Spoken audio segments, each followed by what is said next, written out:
Started. Just so everybody knows, Orca Media is here because they're here for the board meeting anyway, and they asked if they could come to tape this too, which works out wonderful for us. So it will be connected to the board meeting pieces, although not technically a board meeting. It looks like we have lots of our board meetings here. I'm going to apologize if there's a squeak in the background. That is my dog who picks the good time to play with his favorite toy. So we're here to talk about this ESSER funding. Let me present here.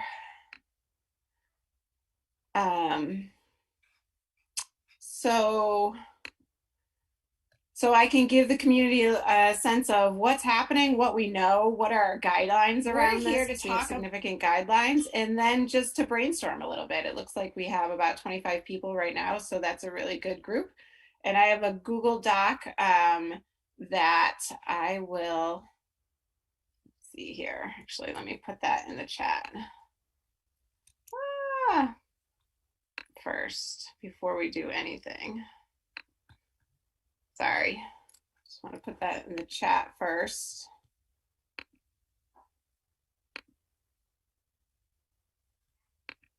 Copy link. Let's go back to Zoom.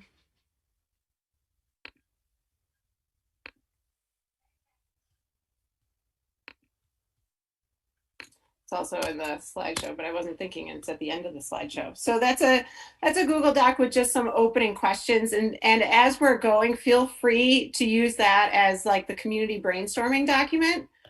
So feel free to it's meant for you all. So write in it, and I'll use that. We use the same process with our staff a week ago. So please, there's guiding questions in there, but those are just that. They're guiding questions. They're not necessarily ones you have to abide by.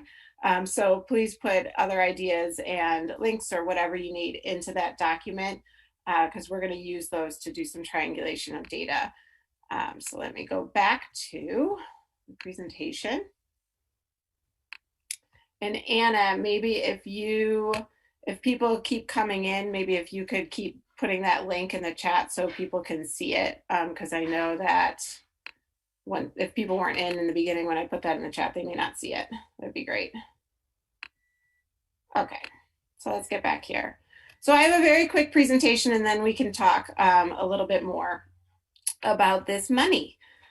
So this is all about the ESSER funding community forum and what that money is all about. So the state has put out, as you've probably heard if you've read anything about this or followed any of the press conferences, what they call a recovery plan. I put recovery in quotes because I don't think we need to recover a lot. I see this as how do we move forward and how do we innovate for a different school district perhaps. I don't want to recover what we had. I want to think forward from that. And I think recovery is a very detrimental and defeatist kind of term. So I'd rather have a much more optimistic route. So many of you have talked to me about this, and I always put recovery in quotes, and that's why I think we could have come up with a better name than that.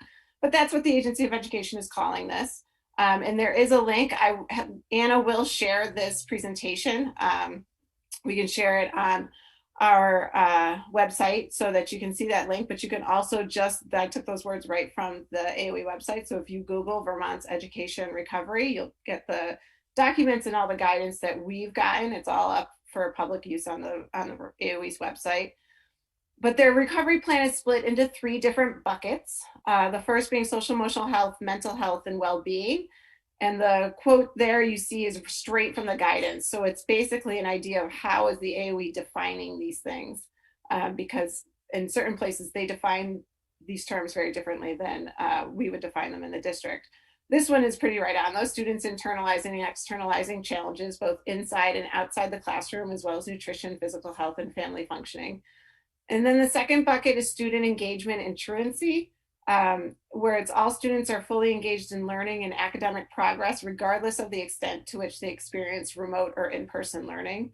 This is the piece that has a bit of difference between school districts and the AOE. When the Agency of Education primarily talks about this budget of student engagement and truancy, they're talking about attendance. And that's pretty much their line in the sand. I think of many other things when I think of student engagement, but the Agency of Education seems to be defining this primarily as attendance. And then academic achievement and of success, of course, identifying the extent to which any students have fallen behind, as well as identifying students who have excelled. I will just toot Main Street Middle School's horn a little bit. We had our data day today at Main Street Middle School, which was phenomenal. And their data does not show that there's a whole lot of falling behind of students. So that's phenomenal work that they're doing over there that is fresh in my head. So there are buckets. So when we now have what's called ESSER money. Oop, I'm missing some E's there. Grant will point that out to me. Sorry, it's the elementary and secondary school emergency relief funds.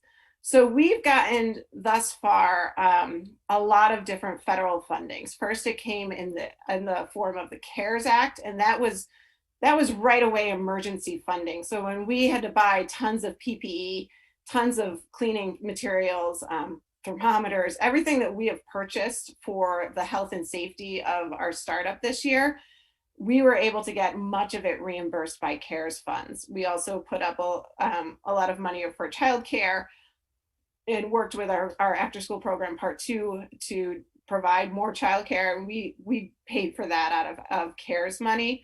So that was kind of the first round. The second round was ESSER 1 money, which was not significant and had a very short turnaround time, which we used to buy computers, we used to buy Chromebooks, and we used to restock and really look at Main Street Middle School libraries, which our data is telling us that Main Street Middle School classroom libraries needed some reboots.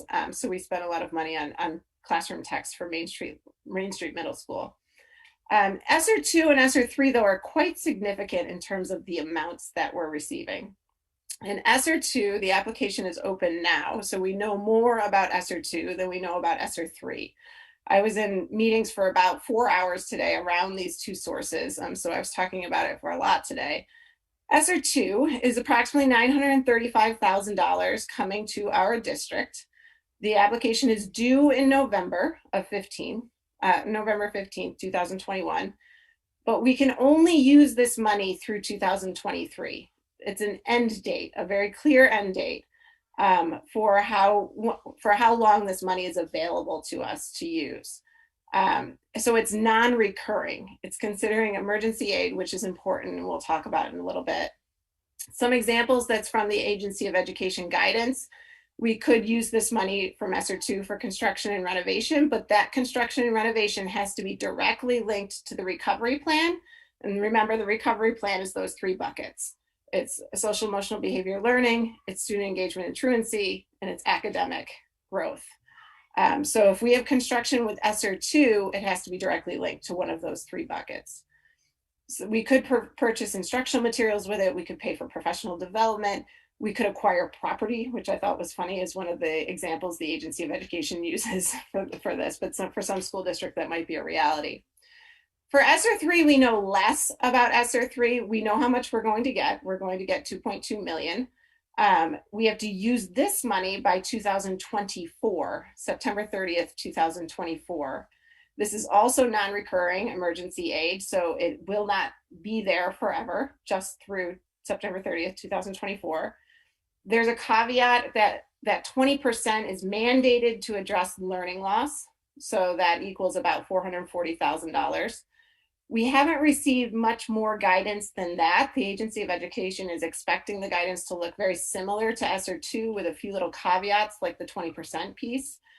And the Agency of Education, because of the amount of ESSER 3 money across the state, they're expecting a lot of construction and renovation projects that they are tying to health and safety. But other than that, it's very similar to ESSER 2 money. So the decision-making process on how this is quite a lot of money, as everybody knows, and it's an opportunity for all of the districts across Vermont, including Montpelier-Roxbury, and that's how we're viewing this.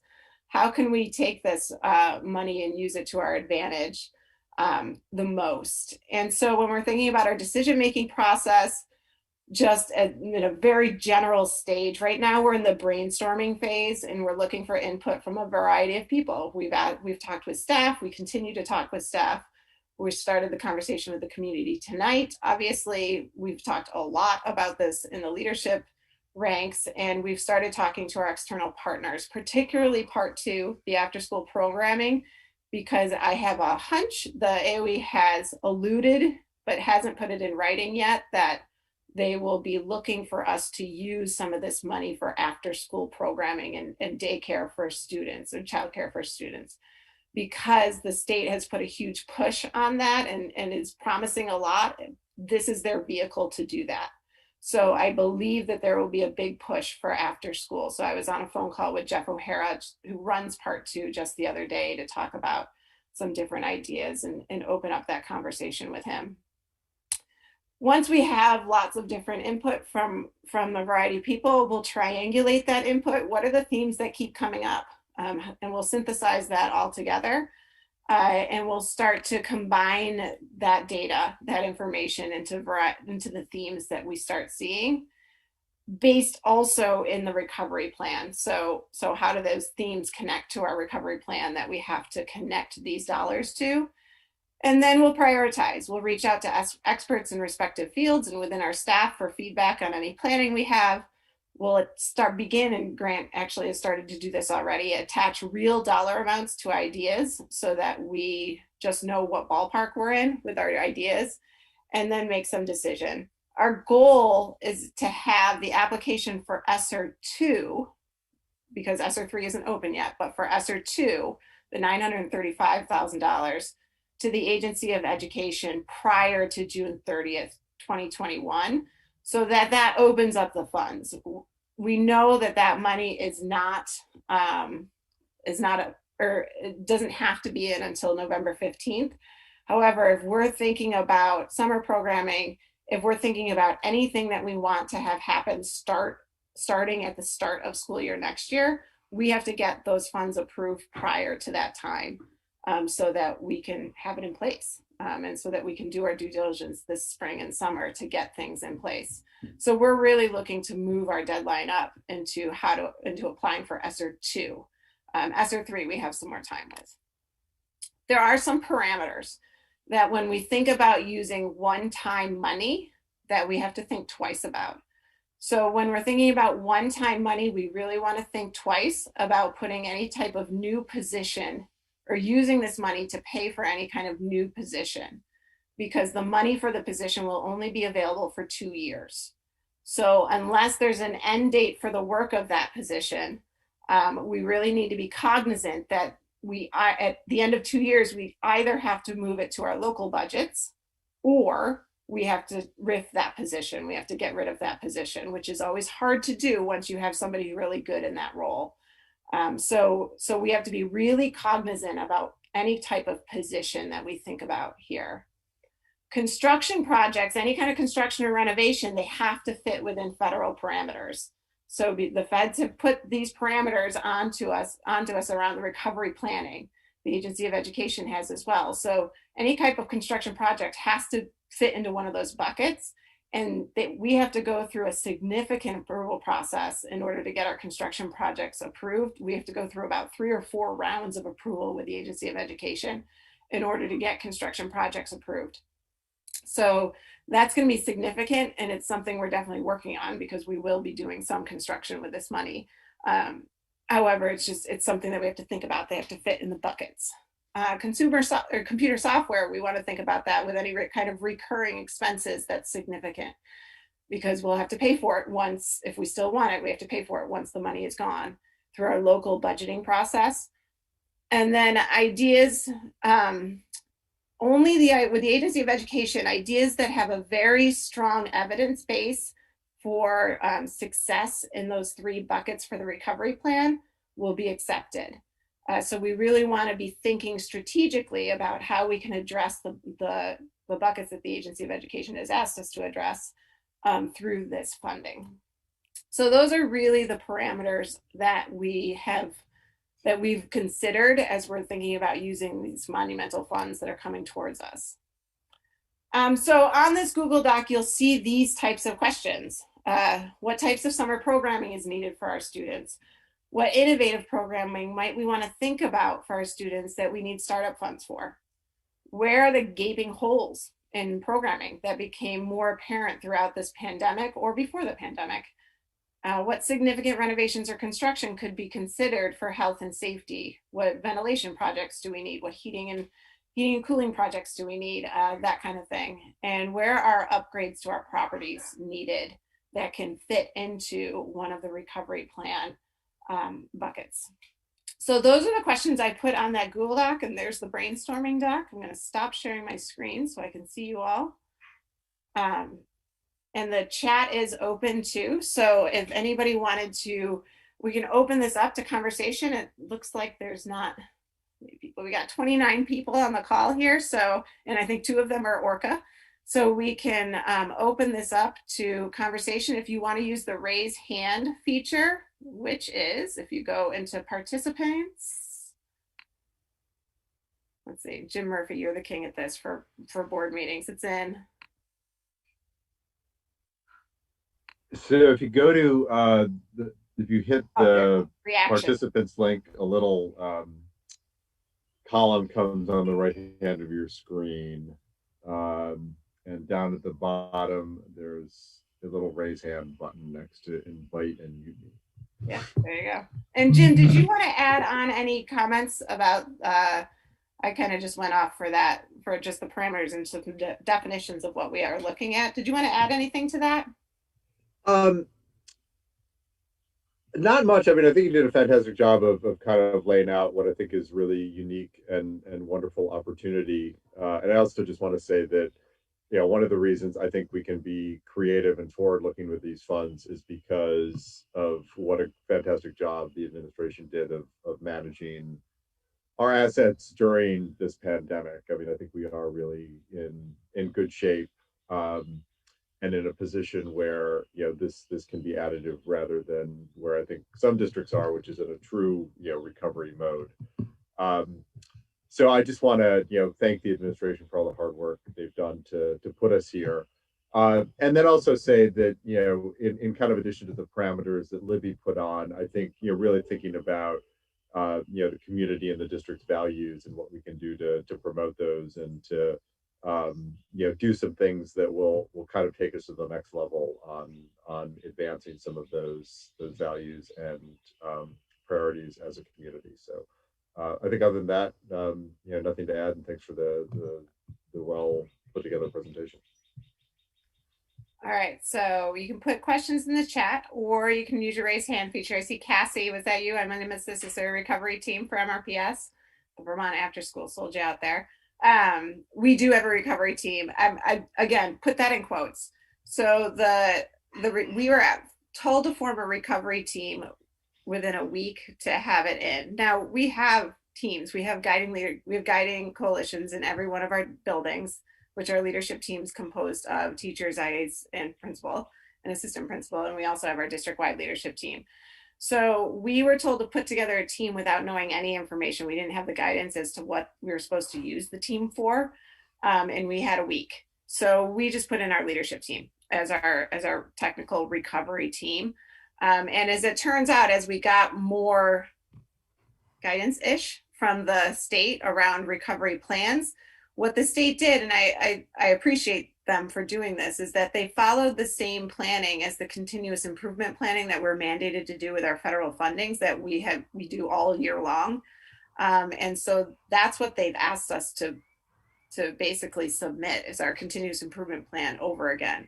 So while I recognize that it sounds like from the press conferences and things that this is a grand new team, and very large scale, what they've asked us to resubmit is our continuous improvement plan. And the only change that we've had to meet, because your continuous improvement plan have to address SEBL and academic growth. The only piece that was additive to that was the truancy piece, and how we would address the truancy piece and absenteeism. Which quite honestly, we've had a bit of, but it is not anywhere near some of my colleagues. It's not a tremendous, our absenteeism and truancy is not much greater than what it is on a typical year. What are your plans to hear more widely from communities? So we're trying to put out for the community to get in touch with us about different ideas that they might have through this type of work. Once we have a lot of different ideas, we're going to work on reaching out to people in the community to say, hey, what do you think about these? To get some more feedback on it. Yeah, and I'd also add, the board has public comment at the beginning of each session. That's, I mean, in addition to other organized forums, that's another opportunity to, to plug into the first few minutes of the board meeting and weigh in. So. Yeah. And I know that our principals also have, these UES and MSMS have parent groups that they meet with often. Yeah, and um, email as well, like dropping ideas to the administration, copying the board, all good ways to weigh in, and we'll definitely, do more reach out as well. Julia, you have your hand up. Go for it.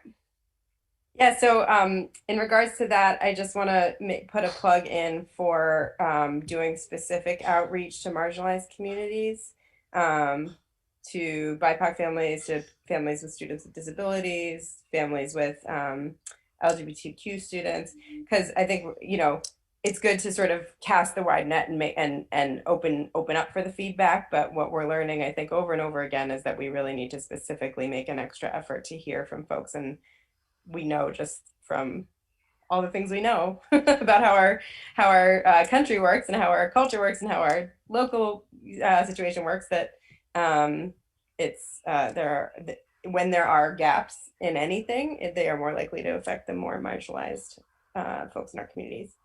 Um, the other thing I just want to put a plug in for tonight is I am really concerned as a mental health provider, really concerned about the system, the existing resources that we have in place for students, and for children, for everybody actually. And I'll just say, uh, uh, it's not necessarily solely a school problem. It has to do with the whole ecosystem.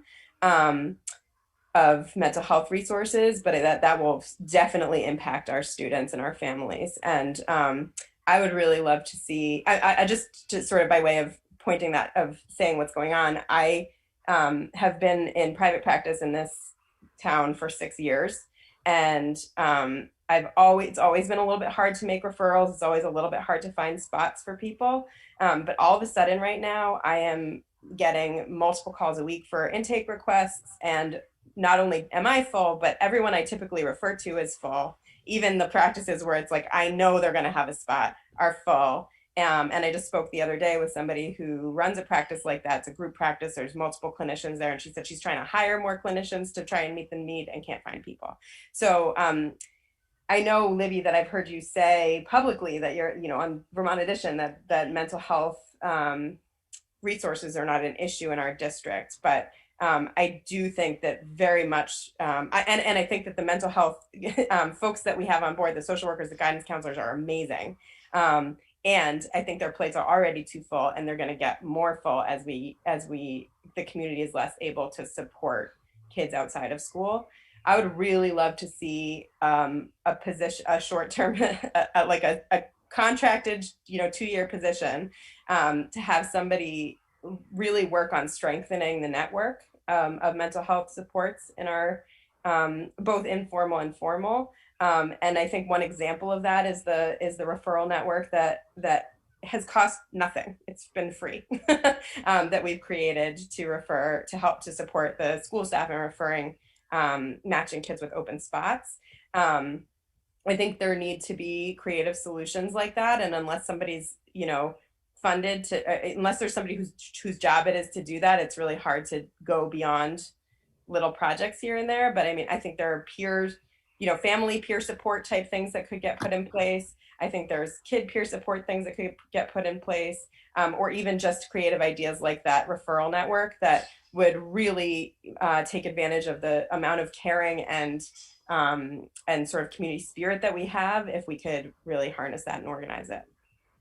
Yeah, great. So I would encourage you to put down real specifics on that Google Doc or on a separate Google Doc, and make sure you email it to me, and if you have a proposal and a plan. Absolutely. Bridget, go ahead. Hey, Hi, my friend. thank you. Before I start with some thoughts about this, I do just want to say a big thanks to you personally, Libby, and to every single person that works in this district for how successful this year has been under incredible circumstances. So thanks. Hey, on the funding issue, my recollection was that before the pandemic hit, that you and the leadership team were working very hard on rolling out district-wide efforts aimed at equity and at curriculum development across the district. So I just wanted to put in a pitch for using some of this funding to get that work back off the ground that was interrupted by the pandemic. And I know hiring additional staff long-term is not the greatest use of one-time funds, but surely adding some support for you and Mike Berry and the principals to do some of that work, the K-12 science curriculum, the health curriculum, is something that could be done on a 2-year basis instead of forever. So that was the pitch that I wanted to make, particularly on the science side, and whether that could be combined with maker spaces and lab development on the construction side, that would be awesome. That's it. We got those ideas. We actually stay tuned for the board meeting on May 5th. I think that's the right date, the first May board meeting, because we're going to talk continuous improvement. That and the plan that Mike has put in place for curriculum development in particular is well, it's going to be well established. Yeah, so pay attention that board meeting. Great, thanks. But you brought up one thing that made me think today. Andrew Grant and I, Andrew LaRosa, our director of buildings and grounds, Grant Geisler, our business manager, myself, after a meeting with the Agency of Education today, and other superintendents across the state around this, we're bringing up, Main Street Middle School. We had that board committee, and we have lots of data around Main Street Middle School and the needs there. And can some of this help solve some of those challenges that we have there with that building? We're spending a little bit of time, particularly in terms of the kitchen and the cafeteria and eating space. And do we have enough room there for kids? And is there a way to redesign that space so we have more room for cooking and kids?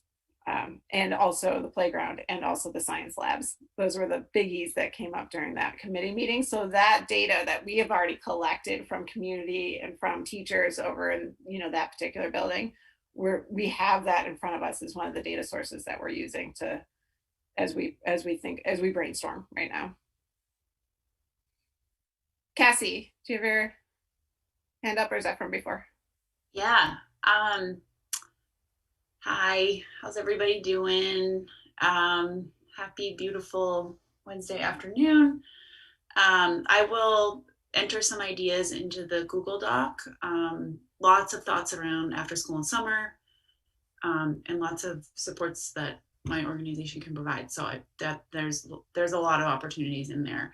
And something else I've been thinking about is around outdoor education and outdoor learning, and how can the money be used to support that moving forward? And I'm thinking of this through the UES lens, because my daughter's in first grade and she loves eco so much, but I'm just I don't have an answer here, but I'm just like, how can we put money towards that to make it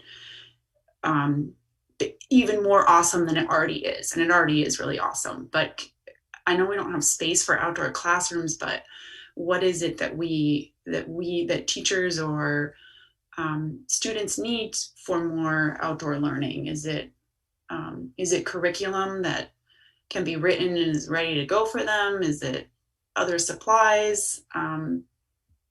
I was just talking with a friend who does the kind of consults and does about 10 hours a week at Waitsfield Elementary School on their outdoor education program. And I was like, this is just such a great opportunity, because there is evidence there. I mean, it's like, and it touches on the mental health. It supports learning. It helps our students recover.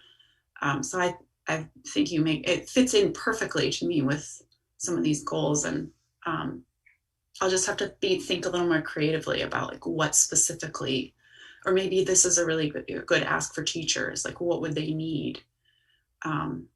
yeah, to like take ego to the next level. But I've got lots of other things that I'm not going to say right now and after school. And if you don't want to have the link for the Google Doc, you can send me any kind of email whatsoever. Okay. Yeah. Great. And then there's some things in the chat. Jeff Fitzgerald. So I know Ken Jones is going to be presenting later this evening. Yes, about the schools and net zero goals of the city. There are HVAC issues that can be coupled with energy efficiency. This is a great pot of money to use. Absolutely. And I can talk about the HVAC specifically. Another pot of funds that came our way that I didn't mention earlier was grant money to Efficiency Vermont, which you may have heard about also from the news. And Andrew LaRosa did a phenomenal job of jumping on that right away. And so our HVAC actually works to the top of its capacity right now. So because of that grant money, that work was done prior to this school year in getting ready for this school year. So HVAC is in a really good spot right now. We were talking today, I'm going to get the wrong acronym. I don't know if Andrew's on this yet or not, but he can talk about it later. Board members, make sure you ask Andrew later about maybe DDT knobs and switches. Grant, what was it? DDC, digital data control.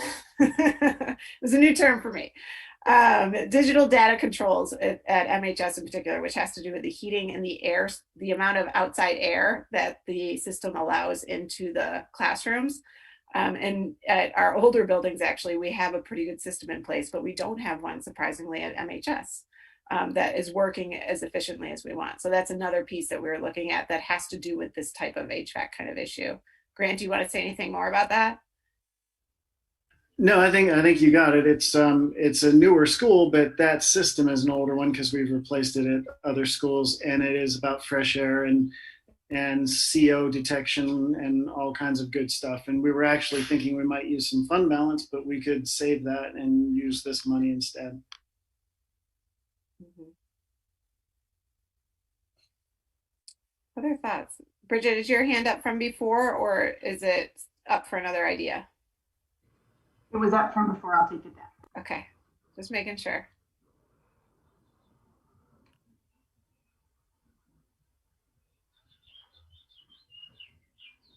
Other thoughts people want to add into the conversation? Oh, Cassie. Cassie. Cassie's like, money. I know, you're an after school person. I know. Can the funds be used for all for teacher staff bonuses? Jim, are we allowed to announce that? It's a done deal. I don't know if we are. Although you kind of maybe just I did. know. Don't worry, Cassie, we got you covered. It can't be used. This money cannot, to answer your question, this particular money cannot be used for that purpose. However, we got you covered. Tony. You gotta unmute yourself, Tone.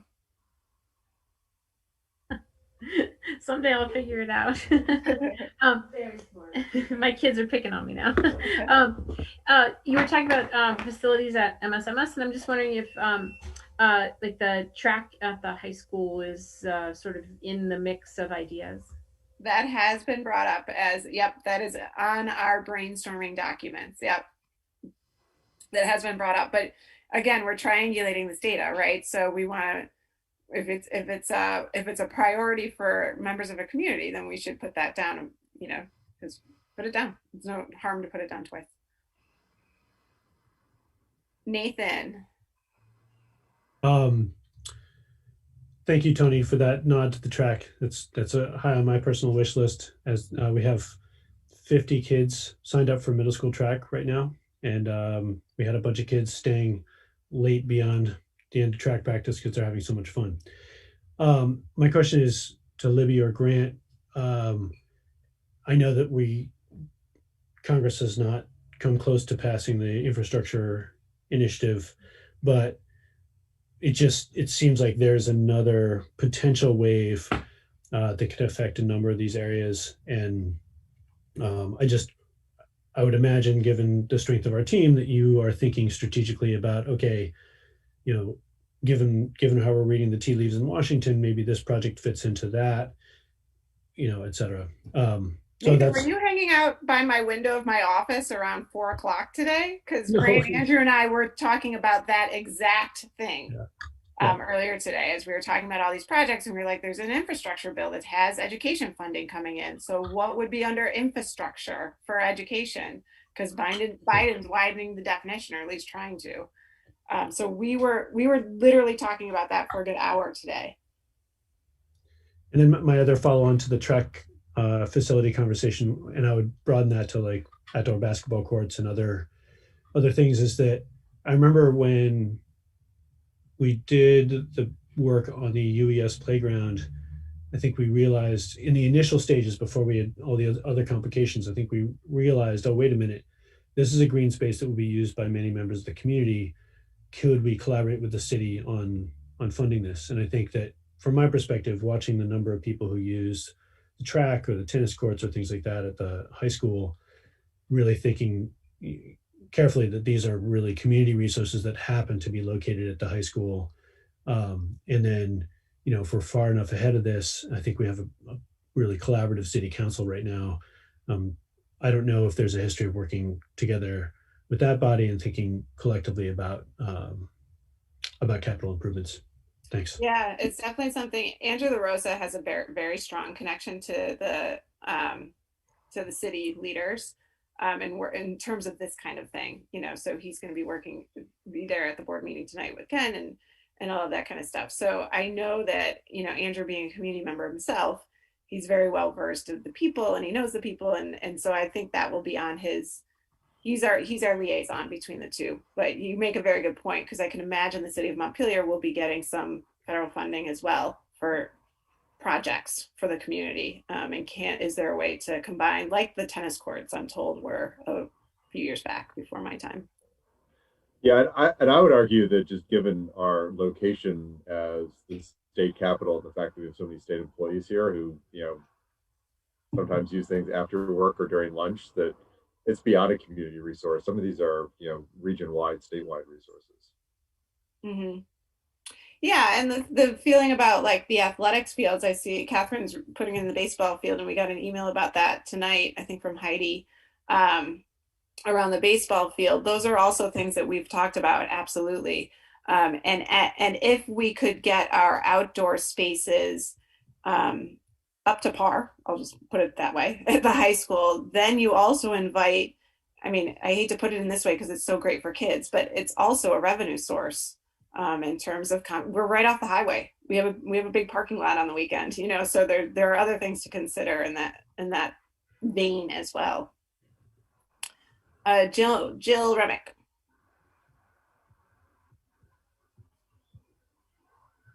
Hi everyone.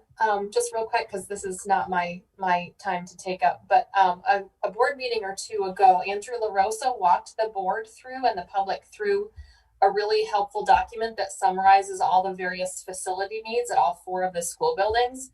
Some of that stuff might not seem particularly exciting, like windows or roof or drainage, but field maintenance, things like that. But that list would be really helpful to continue to sort of look at in this context, because I love that we're like dreaming big, but I think he did a really fantastic job of listing objectively the ups and downs of each of the buildings, the recent work that might have already been done that we didn't necessarily know about, and then sort of a wish list of things if we could, or if we had the ability, even just things like windows can have such a significant impact on air quality and heating costs and energy efficiency and wasps at the middle school. So I encourage folks who haven't already to check out that list. Thank you.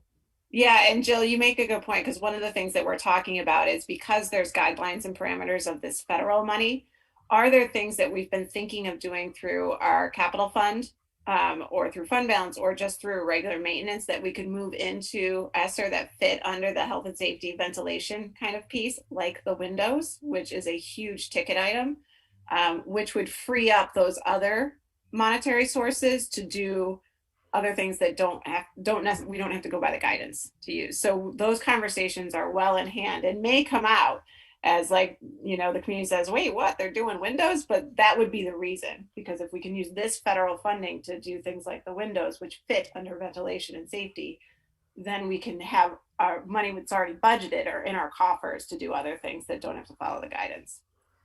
I see it's 6:12, but Kara, you have your hand up. Go ahead, Kara. Yeah, I'm going to join the choir on energy issues. I know that our communities feels really strongly about climate change, and that any way that we can reduce our energy costs over the long term will leave more money for education over the long term. So if there are pieces of this money that can be put towards health and safety and reducing the energy use of those schools, energy burden, then we can have more money for the long term. There's also the ability to, take some efficiency improving projects that we had in our capital fund and perhaps, move those to this and then free up further projects for our capital fund as well. So I think there's definitely opportunity to make headway there. Heidi, I see your hand up. You might be at baseball practice right now. I'm here right now with these boys, and they actually wanted to talk to you guys for a minute, if we can do that. Yeah. I just pulled them out of practice for a sec. Go ahead. Okay. All right. Hi. Can you say your name? Yeah, sure. All right. So my name is Talbert, and I'm a sophomore at Montpelier High School, and I'm new to the school this year. And I came in through the lottery program. I came from Cabot. It's not really that close to Montpelier. I commute in every day. I came to Montpelier for its academic offerings and social opportunities, and for its sports programs, specifically baseball. Like others on my team, it's one of my favorite things to do, and my goal is to be awarded a scholarship to play for a college or university when I graduate. It's important for me and other members of my team to have the equipment and basic facilities required to play. I hope you'll consider funding needed improvements. My family and I value the school so much. I drive each day, sometimes twice a day, to Cabot to Montpelier to get to school and practice. Please help support baseball, not only for me, but for younger kids who might want to play for MHS in the future. Thank you, Will. Yeah, no problem. Well, and I have one more. Here's Taylor. My name is Taylor Nunley. I'm a junior at Montpelier, also on the baseball team, as you guys can tell. I don't have anything scripted like Will did, but knowing that there's money in our possession now of the school district, just the possibility that we could upgrade the field any bit would be amazing. I know it would make all of us feel like, like we matter to the school. And just because as of right now, we don't really have a whole lot of things that other schools have as far as the field goes and fencing and all that. It'd be a huge help for not only our program now, but it would continue to be prosperous for the program throughout the coming years. And I feel like it would really, it would encourage younger kids that might be kind of on the fence about whether or not they want to play in high school. I feel like it would encourage them to really and give them that drive to be I want to play, because obviously the school actually cares about us, and it would make it a better program all around. Thank you so much. Thank you. Thanks, guys. Thank you so much for listening. No problem. I love it. I love that you're actually at practice. Well, I love that these high schoolers felt strongly enough about it that they would do public speaking. Right. So, awesome. That's a big deal. Yeah, our baseball players do that for our new scoreboard that's coming at them too. Absolutely. They're so happy about that. They're so excited. Yeah. I hear it's coming soon. It is. Yeah. Thank you. Thank you, Heidi. It was great to hear from the student. Thanks. All right. So it's 6:16, and our board members have a meeting right at 6:30. And so we had the 6:15 time off so board members could go and maybe get a bite to eat before the meeting or inhale a bite to eat. But if you're on this call, or you have friends who want to, or friends or other community members who want to weigh in, feel free to email me. You can email any of the board members. We'll put this Google Doc up live on our website so people can keep adding to the Google Doc. But as I get emails around this, I print every one of them out. So I have a stack so they don't get lost in Google oblivion. But we're taking all the community feedback we can get right now. So encourage others to just get in touch. If they want to have a phone conversation, I'm happy to do that as well.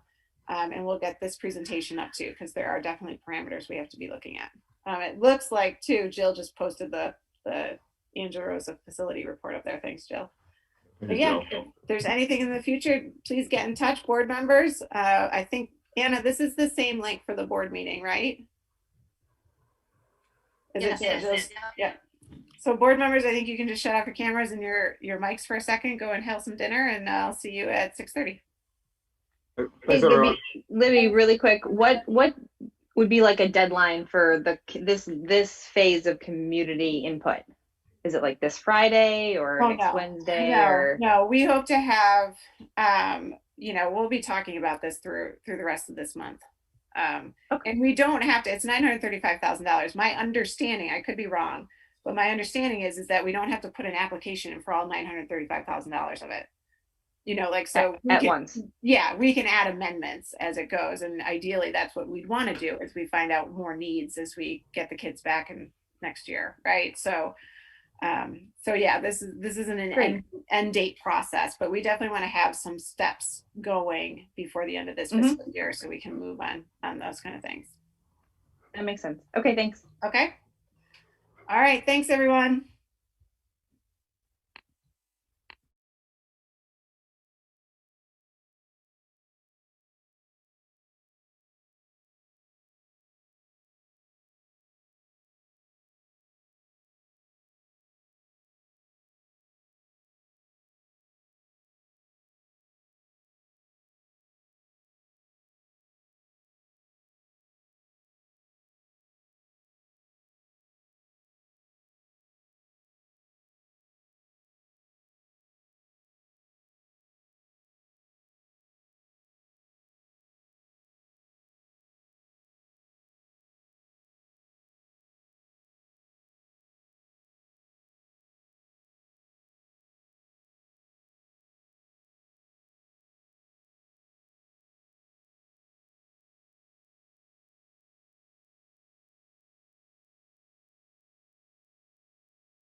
I think we can start. Opening the meeting of the Roxbury Montpelier-Roxbury Board of School Directors, starting at 6:31, and let's do roll. Remick family. Oh no. Here. I'll fix that. Boy, we have some emeritus members tonight. Amanda. Aquí, here. Jerry. Here. Aniket. Here. Mia. Here. Kristen. Here. Andrew. Here. And Emma. Here. Anyone I missed? I think so. Excellent. And thank you to everyone who attended the community forum. Public comment. Looks like we definitely have some members from the public. The way we do this is if you hit the participants button down at the bottom of your screen, a list pops up, and in that list there at the bottom there's a raise hand button that you can press. If you can't figure that out, feel free to either physically raise your hand on the screen, I can see all of you, or just take mute off and give a shout out. Tina, see your hand is up. And Good please evening, introduce one and yourself all. for the Orca folks. Pardon me? I said, please introduce yourself for the Orca folks. Oh, Tina Muncie, Montpelier resident. And I came today to say that I have been waiting to see an item on one of your school board agendas that would allow you to discuss the discrepancy in costs to educate a student at the Roxbury Village School compared to the rest of the schools in the district. And unless I've missed it, I haven't seen it come up. And I did notice on this agenda that it says you're discussing the May retreat agenda. And I had heard that perhaps you were going to begin this discussion at the May retreat. And I just would like to ask the board to consider instead beginning this discussion at your next school board meeting so that it's a public discussion. Because it seems to me if you're going to change the educational delivery system or organization of any of the schools in the district, the people in Roxbury and certainly the people in Montpelier would be interested to hear your deliberations and be able to take part. So if you weren't going to discuss it for the May retreat, then I will ask you please to consider discussing it at your next school board meeting also. Thank you, Tina, for considering this. Yes, thank you, Tina. And I do want to let people know that while we are referred to the May retreat with the word retreat, it is not really retreat. It is a public meeting open to the public, and it will be available via Zoom for anyone who wants to listen to all or some of it. So there should be a warning of that and an agenda posted, although it will be at an unusual time. It'll be during a work day. Oh, that's what I was going to say. Is it in the evening or is it during a work day? It's during the workday, but it should also be available for viewing later. Great. Anyone else for public comment?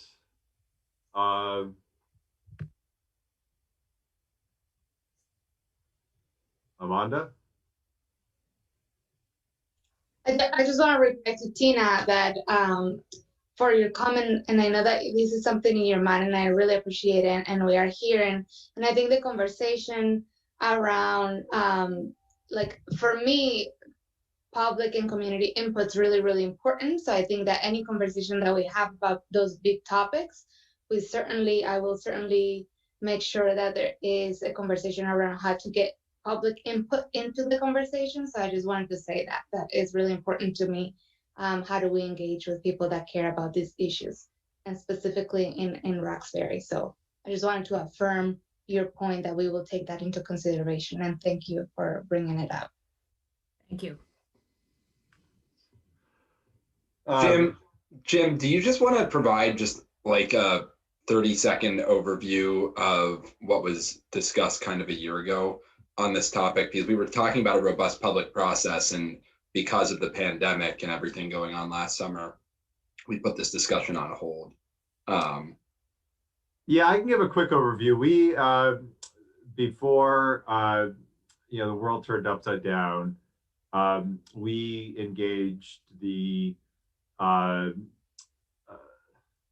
creative solutions. I'm trying to figure out how to describe them, but they're a group that works on facilitating collaborative processes among other consulting roles to put together a community visioning processing around the district in general, but Roxbury in particular, to bring the two communities together to figure out a path forward for that school that would be in the best interest of both communities, with input from both communities. And we started out with some listening sessions, and then the pandemic hit, and that work largely got put on hold. So, one of the things we will be discussing at the retreat and at future meetings is, restarting that visioning process, and kind of what we pick up a year later. So that's something that's continues to be a priority. It got put on hold, and we're also hoping that that process will benefit from us being able to meet in person as well, because I think having this in a situation where we can be in the room together as two communities, and form the type of relationships that I think will lead to a good process forward, and also the type of relationships, frankly, that were formed and I think helped with the merger in the first place. That process of community members from both Montpelier and Roxbury coming together and talking these things through in a series of meetings and in person was valuable, and we will hopefully we will pick that up again. All right, excellent. I'm not seeing any other hands, so I think we can move to the consent agenda. Do I have a motion to approve the consent agenda?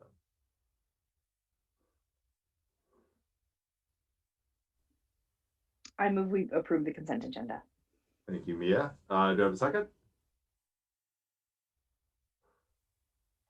Second. Great, thanks, Andrew. Any discussion? Yeah, I just want to say the assistant principals in the consent agenda, correct, Libby? Yes, that's correct. Yeah, I just want to say welcome to Jess Wells to our school district. She's someone who I've known for a number of years, who has taught with my wife, and I know she's very well respected in her current school district, and I'm very excited to see what she does at MSMS. So welcome, Jess. Awesome. Yeah, thank you, Andrew. And welcome, welcome, Jess. We're excited to have you on board next year. Jill.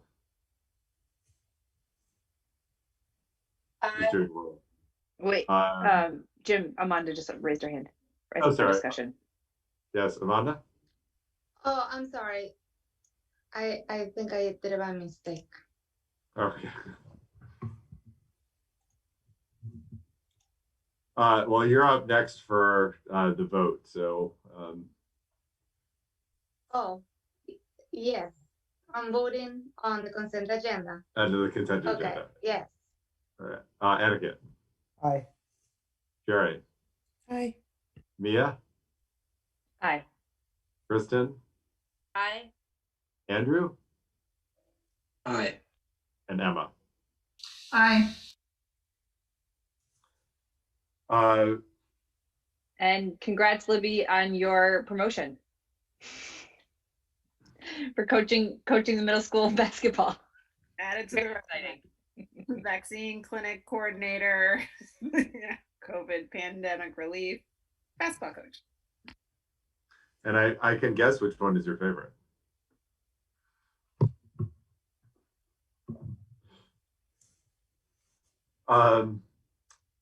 Great. Board discussion. We have, I know it says Kate Stevenson, but she has recently vaccinated family in. So she is spending time with them. So Ken Jones very kindly stepped in to give her some time with her family. And I know Ken is not only a former board member, who it's good to see again, but has been deeply involved in this project. So I will turn it over to Ken for a discussion on the district's role in Montpelier's energy audit. And the agenda says Andrew LaRosa, but I'm not seeing him on the screen. Andrew's here. Is he? Mhm. Okay. Oh, there he is. Sorry. I see him now. Okay. So Ken and Andrew. Yeah, I'll start off. I am here representing the Montpelier Energy Advisory Committee, and I am a poor substitute for Kate. Kate's been incredibly effective at leading that organization for the last few years. She has, now it's Amy Gamble, just so you know, who is the chair of the Montpelier Energy Advisory Committee. We were formed as the Montpelier Energy team many, many years ago, probably somewhere in the 15 to 18 years ago.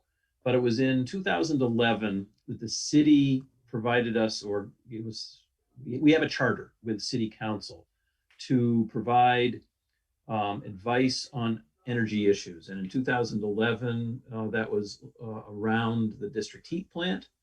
And since then, we've helped facilitate the construction of the two solar fields, one on Log Road, which is in Montpelier, and the other is in Sharon. And together, that's a megawatt of solar, and the school district participates in the use of that. It's a net metering project. So you folks get a little bit of an economic, or we the subset school, gets an economic benefit from participating in that solar project. Another one of the big projects underway now is the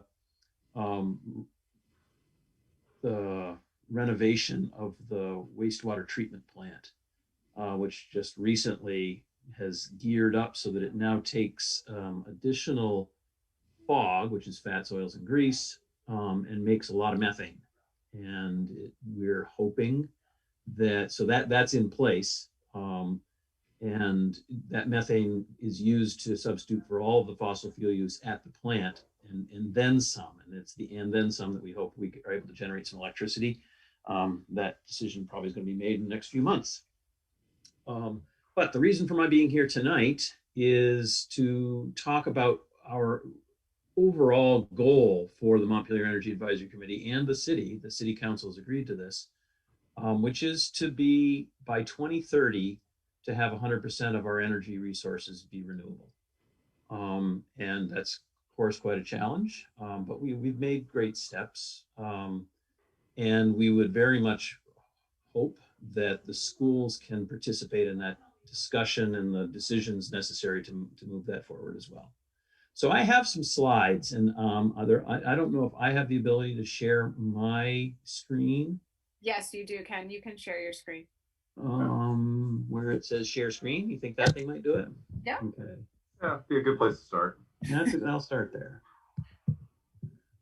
So this is just to give us a little bit of history, because I need to acknowledge that the schools have done a great job in terms of energy. But this is the overall, this includes schools.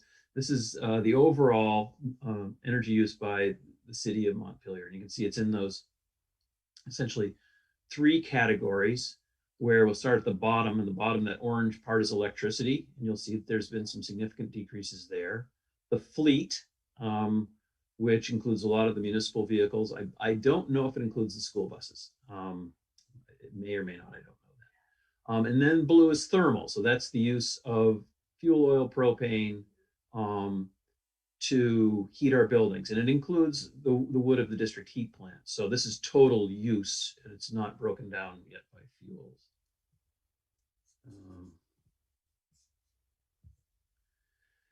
So this then identifies where the energy is being used, again, in terms of those 3 categories.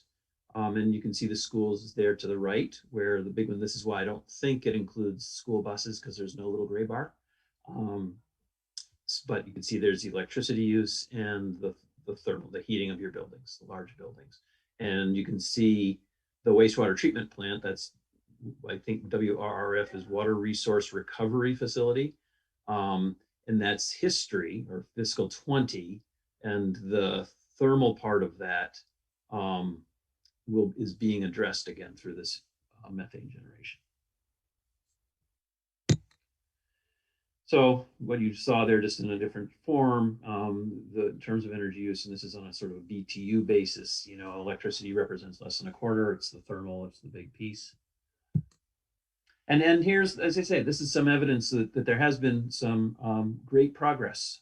So this is electricity use over the last 10 years. And you can see that all the schools have seen significant reduction. And I've lost track of what some of those were. I think there were a lot of control systems put into place. Certainly lighting, but maybe some of you folks know even more of the details as to what was the basis of some of those reductions. But that's great. But also you should know that electricity, and the state has made some great progress in terms of climate issues. Electricity in Vermont is pretty clean. I'm not going to say it's perfect, and hopefully it gets better over time. But electricity, we've done a great job, both in terms of the efficient use of electricity, but also in our electricity supplies, so that it is not does not provide the lion's share of contribution to greenhouse gas emissions. And then this tells the solar story, where fiscal 16 and 17, we brought on the Sharon and Log Road plants, so that even that reduced use of electricity, we have a significant portion that is at home renewable. The blue is still, the state's use of ISO New England sources still has a lot of renewable in it. But the green part is ours. That's the part that Montpelier has taken responsibility for doing its own generation. Hey, Ken, Ken, can I jump back in on that one? I don't want to disturb your thing. Just want to let folks know, by the end of next year, that should be 100%. Where we've got net metering accounts now for Main Street, Middle, and Roxbury, and those facilities are just being ramped up now, so they should be fully online by the end of 21. So that's solar great. portion should be 100% by the end of the year. And a big pat on the back. I mean, you guys are doing great, and I'm proud of the little role that I played when I was on the board to kind of encourage this, but you folks are really following through, and we all thank you. The world thanks you.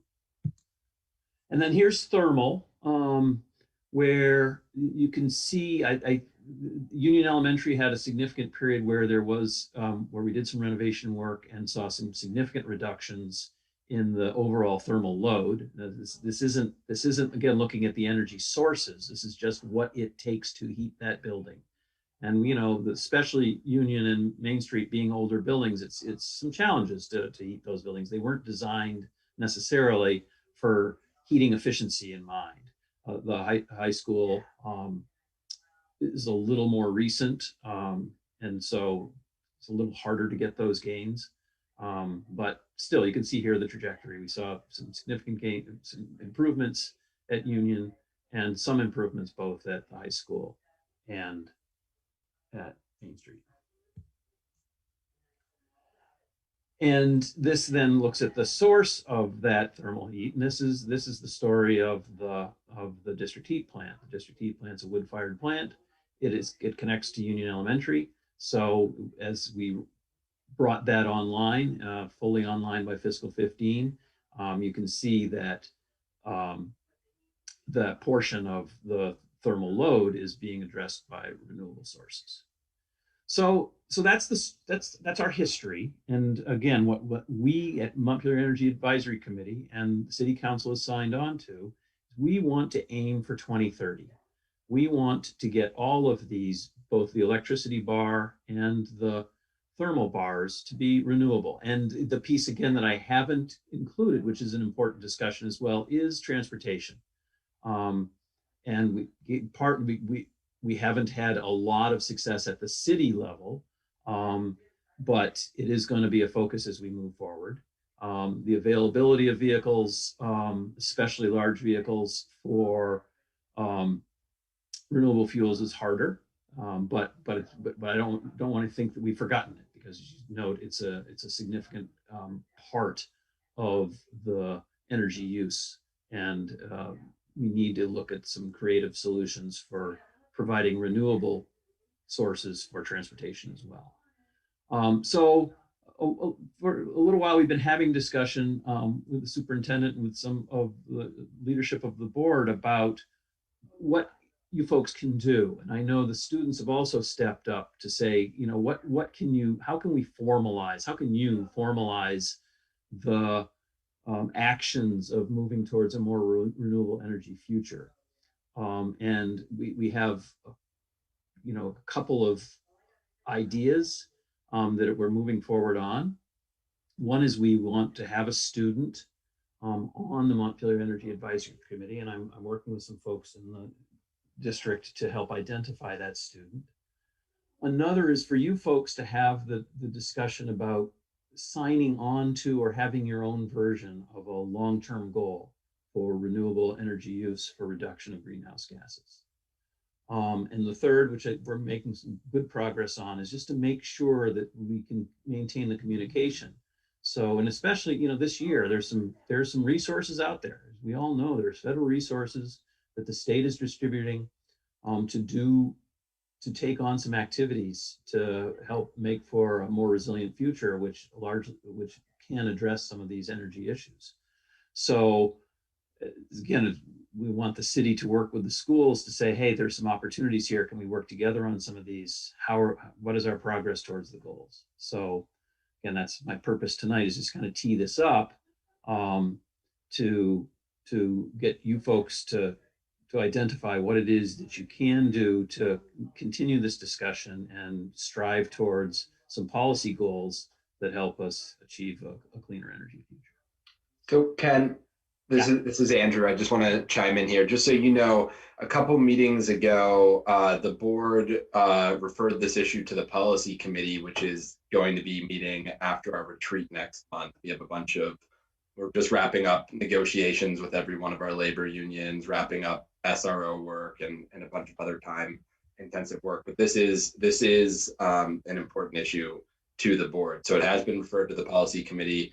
We also created a facilities and energy committee that's going to also begin meeting this summer as well, which will meet with the Student Earth Group, as well as we'll have a representative who will be a liaison with the city's energy committee as well. And Andrew, I know, is also, I'll kick it to Andrew, but I also know that, you know, we want to be involved in the energy audit. That's going to be really helpful to the administration and also to the board making decisions moving forward. Yeah, I did forget to mention that piece, right? We've hired VEIC to help us look at each of the buildings to identify sort of a menu of activities that can help move each of those buildings to a more renewable sort of thermal fuels. And yeah, and we're working with the schools on that, and that's great. Excellent. Andrew, do you want to add anything, or should we open up for questions? No, I think that I'm excited for whatever direction I'm given to take with the buildings and the goals that you want to achieve. I look forward to continuing. We've had some communications with the EIC regarding our energy usage so far, primarily around transportation at the moment so far. And it'll be great to get that report to see what their suggestions are, or what their, their ideas are on meeting that goal. And I think that's a document that we should all read and digest to see what we're up, the challenges and opportunities that we're facing us before we make any, too many bold, grand gestures to wait a month or two. Because if I understand correctly, that report's due in June, correct? I believe so. June or July. Yeah. So we're pretty close to getting that report. So I think that the timing seems to all be falling in line. Oh, sorry. Go ahead, Andrew. I mean, if you'd like, just for your own knowledge, I can tell you a little bit about some of the energy things we've been doing and we've been looking at, if anyone wants that, or if we want to wait until that group is formed and we can formalize these, sort of give a more formal presentation in a month or two.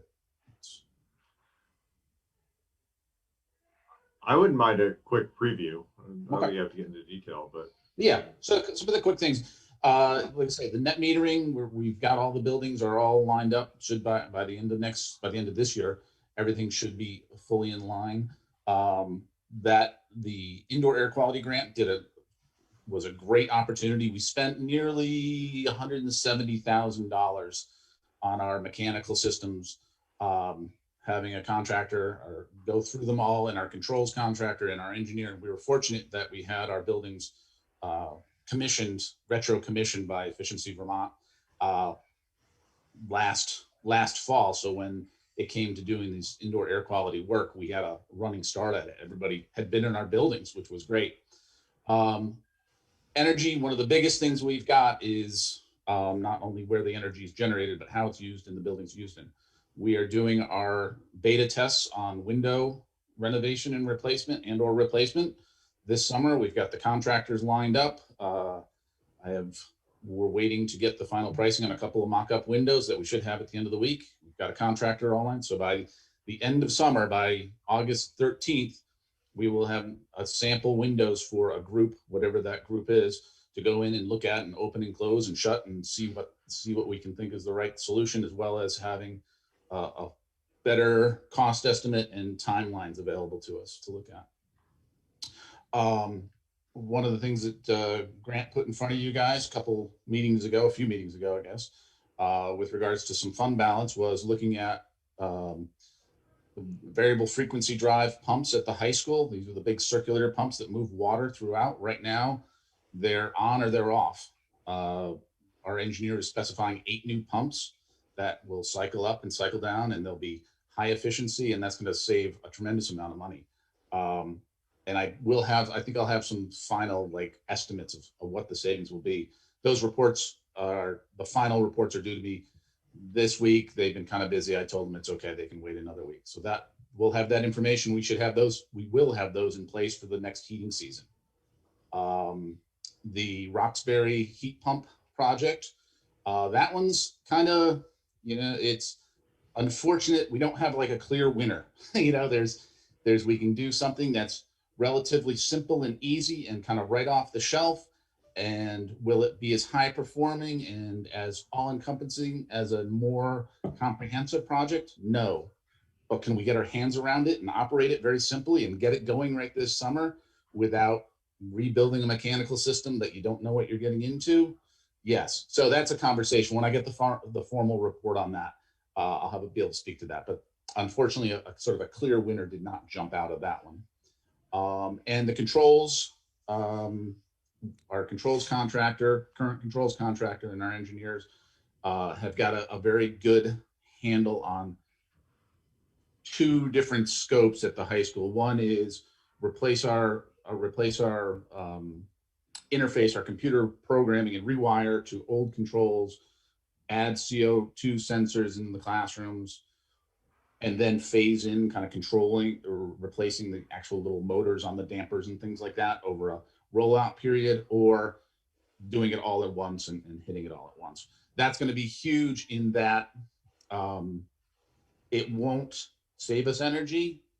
It'll save us energy in that right now, Tom Allen sort of backdoors a few things. The control system at the high school is relatively old, so he has to kind of trick some things to do some things. So we'll have a better handle on that. But in fact, we'll be bringing more fresh air into our buildings, so that's a good thing. So we'll use more energy, but we'll use it wisely, and we'll get more fresh air into the building. So, like I say, that's getting formalized, and that one we really just have to. We'll have a cost estimate on that. It's purely an estimate, but it should get us in the ballpark, and we can start thinking about what's the best way to attack that. And again, one of the things I think is the most important is that we've reestablished a controls or a mechanical service plan with a very good firm, with Honeywell, and even better, the individual who services our building really enjoys working in our buildings, enjoys working in schools, and has done a fabulous job for us, and will continue. And that's already built into our budget, so it's, you know, we've got $25,000 worth of service on our mechanical systems next year. So there's never a sort of, let's wait until the spring. Or it's like, if it needs to be done, it's going to be done. So big picture, that's some of the things that we've been working on. Awesome. That was super helpful. Questions for Ken or Andrew? Etiquette. Thanks, Jim. Thank you, Ken and Andrew, for walking us through all that. It was extremely helpful. And Andrew, you went into the Roxbury items and things. One thing I was wondering, with the presentation, we got to see the comparison between the different schools, but Roxbury wasn't in the mix unless I missed it. And I was just curious where that fits in. Yeah, from a Montpelier Energy Advisory Committee perspective, you're right, that's something that it's not in our arena. Okay, we aren't a part of the school district, so we're therefore not a part of Roxbury. So that's as we move forward, how to integrate the Roxbury schools into the overall discussion is something we're going to need to discuss.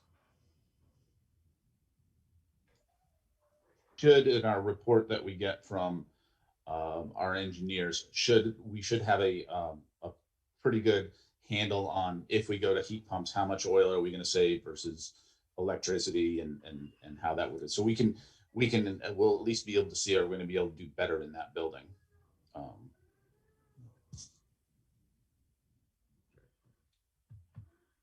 Andrew. On that last point, I just wanted to clarify. So the Facilities and Energy Committee does have a representative from Roxbury on it, and the intention is certainly to incorporate Roxbury into this discussion, definitely at the school level, but that building also plays a key role for the municipality of Roxbury as well. I know that's where town meetings are held. So yeah, and just so everybody else here is aware, since we've had for the past 2 meetings and then this meeting, that's 3 meetings in a row where facilities and energy has been front and center on the agenda, our crew decided that we were going to wait until after we got through this period to convene for the first time. So we will be doing that at some point in probably May or June for the first time. Okay. Thanks, Andrew. Other questions? Great. I have one. I noticed in the presentation that kind of citywide, there was a gradual reduction in the use in pretty much all energy sectors. What's driving that? Is it all efficiency, or are there other factors at play? It's mostly efficiency. So we've also established a revolving loan fund within the city to provide some resources to the various departments so that they can invest in buildings. We've done renovations of the windows at City Hall. We've worked on the garage doors at the fire and police station. The fire and police station had some control issues, and the wastewater treatment plant's the largest user of energy, and we've already put some significant effort there. So it is, yeah, I don't know if there's a way of measuring sort of municipal activity to see if there's a change in municipal activity that may have led to, but I don't think there has been. We haven't changed the number of buildings. The wastewater treatment, water treatment, and the drinking water facility are pretty constant in terms of their utilization. So efficiency.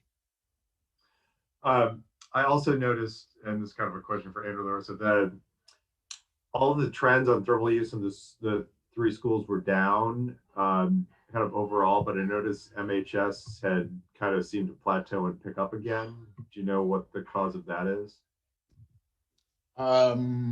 Which slide were you talking with regards to electricity or heating? Thermal. So one of the difficult things about that is these calculations, thermal usage is based on fuel delivery and when you get it. We sign up for oil contracts. I've already bought next year's oil. And what we do is, depending on where we are, and like Tom and I just this week said, how much oil is in our tank? Do we fill them up so we start the next year full? So it's sort of, you can kind of, you got to look at it as a long, year to year, it's a little tougher to say, are we doing better or worse? Because it really, did we start with a full tank of full tank of oil, or did we have to load up with, an extra 10,000 at the beginning of the year? So I'd be careful about sort of year to year on oil usage, because that 1 or 2 deliveries can kind of throw that. I think, Ken, does that? Yes, that is true. There was a bump in particular that I was just sure was a delivery scheduling piece, and then the year to year changes are also influenced by degree days. 2016 was a warm year, so things go down, and there's going to be a rebound the next year. But yeah, also that is based on delivery dates, and that is hard to normalize. You could use a moving 5-year average or something like that. Last year at this time, you guys probably would have wanted me to pick up the phone. We bought heating oil for 98 cents a gallon. So we were done with our heating season, but they picked up the phone and said, you want 10,000 gallons for $10,000? And we said, yep, we'll top off our tanks. So. Yeah, no, definitely. And the trend is definitely downward. Kristen. Hi, thank you. Thank you, Ken. Thank you, Andrew. I was hoping to get a little bit more information about the VEIC process and the report that would be the outcome of that, and curious if it involves analysis only or if it will also include recommendations and just what we can expect to see come out of that. And I was wondering if that was something that was generated by the city. Is it going to include, and it's kind of been extended to the school district, and if it is going to include the Roxbury School. I happen to be the Roxbury member that will be on the buildings or the facilities and energy committee, so I'm interested to hear about that. Yeah, so I'll try to characterize their work. It is essentially a multi-building audit to identify the status of the buildings and to identify the strategies necessary to replace the existing use of fossil fuel. So, it's going to be a list of actions, and I'm not sure if the word recommendation will be in there or not, because the extent to which we look at cost effectiveness is going to be after that work, and how we can fund the things, the source of the funds for it. And it is my understanding that it does not include the Roxbury School. Again, we started as Montpelier Energy Advisory Committee to deal with Montpelier, and it will include the Montpelier schools, but right now I don't believe, and Andrew might know, but I don't believe it's going to include the Roxbury building. It does not.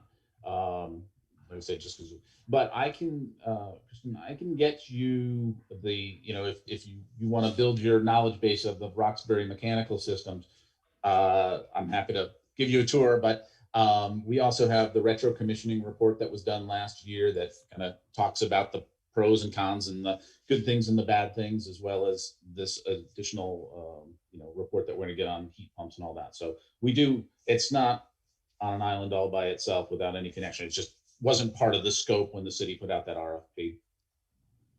But like I say, we have done those.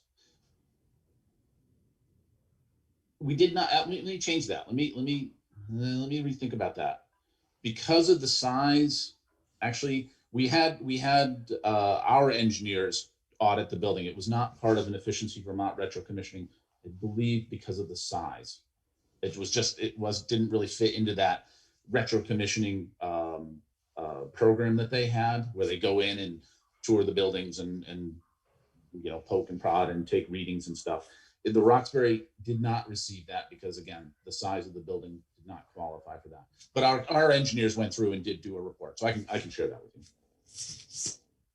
Great. Other questions?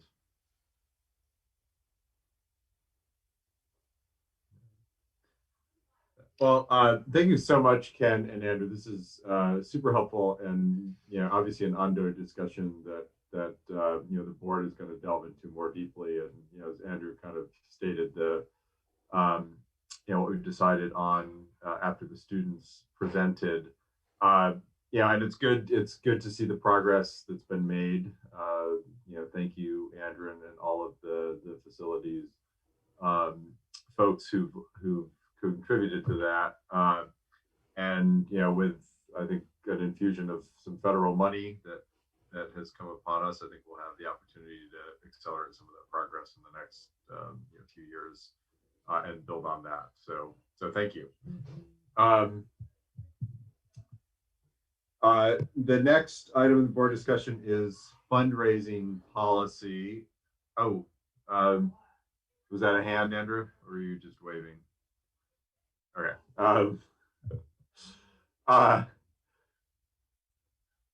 Is the fundraising policy. This came out of an issue that came up a couple of years ago that the policy committee had been pursuing.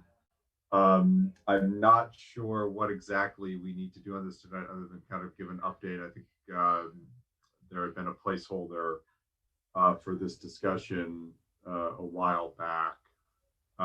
So I don't know. I know we've got a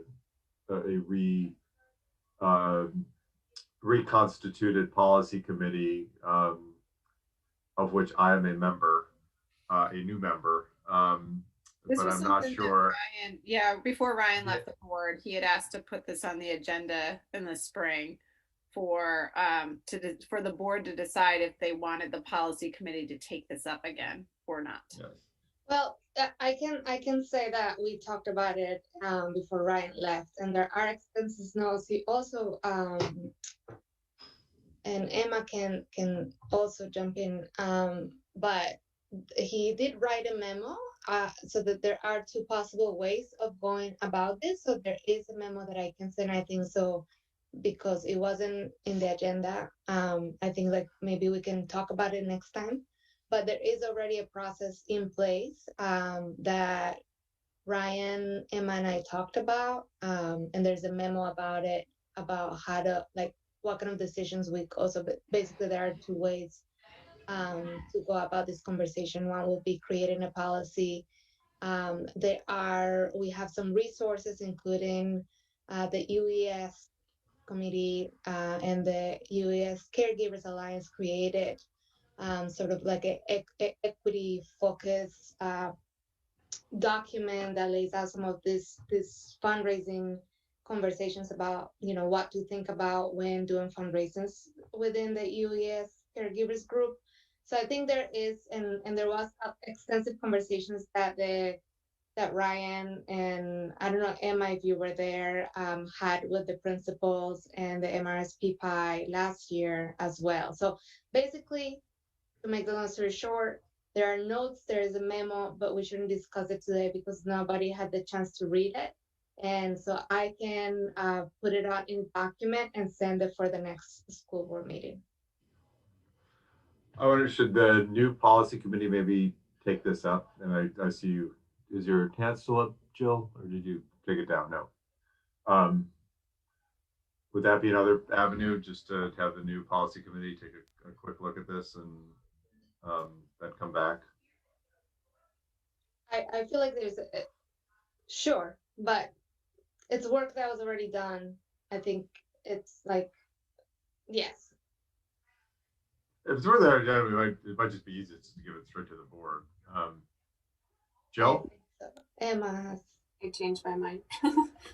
And I appreciate Amanda giving the update, because I remember being a parent that was really concerned before I was a school board member about a particular fundraiser that I felt was really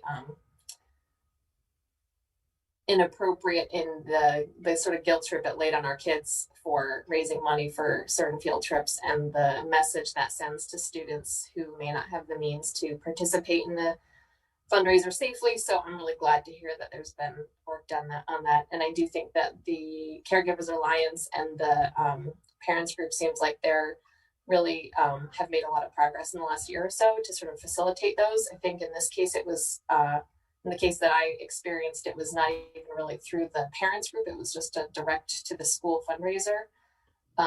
So I'd be happy to help if there's something I can do to help, but it does sound like there's been a ton of work done already. And I definitely do think that once we're on the other end of COVID and kids are back in person, that I think it'd be helpful for the board to be really clear, you know, where it's appropriate for our role to set expectations about what is and isn't asked of our students for fundraising. Thank you. Good, thanks, Jill. Emma.